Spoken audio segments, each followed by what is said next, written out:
virtually the same as he was born with. Remember, it was 13, 14. And it's also, of course, his Neptune. And his ascendant is 5 degrees of Leo. This is 6 degrees of Leo.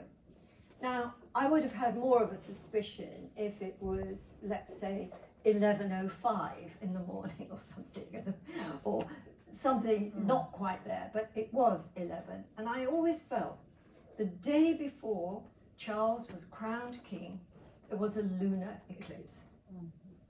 Now, you have to be very careful with eclipses, and that's part of my last talk that I'm going to be giving, because although it lends a lot of power and a great sense of destiny, if you're going to work with eclipses and you're going to say, you know what, I'm going to set this particular event and I'm going to make sure that it's near an eclipse, because I want that to be something that's like a game changer. It's going to change everything. It's got so much power and it has a hint of destiny about it. Got to be careful with that.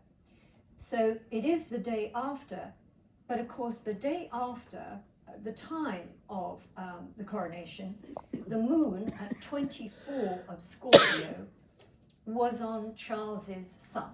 Charles's sun is 23 degrees, I think, something or other, of Scorpio. So the moon was right on there. So there isn't a full moon here, but the moon, nevertheless, is in a grand trine.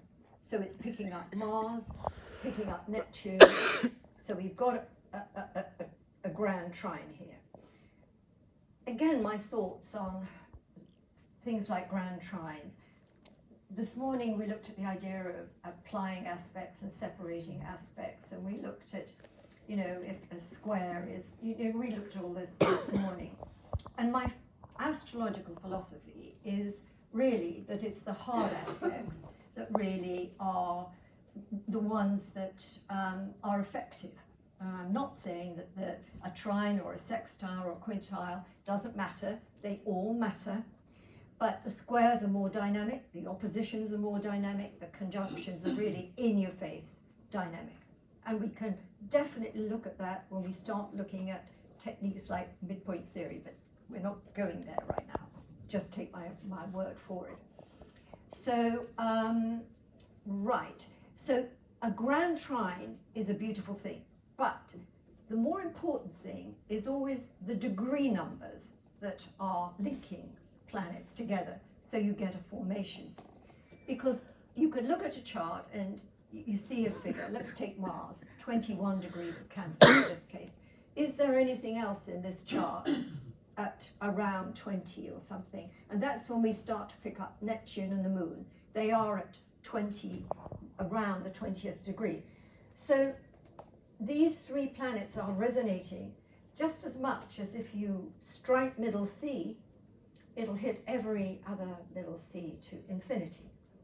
This is what happens with configurations, and why configurations are so important, whether they're T-squares, grand crosses, grand trines, you name it, whatever the configuration, it's because the planets are linked by number, if you like, so they are resonating with each other.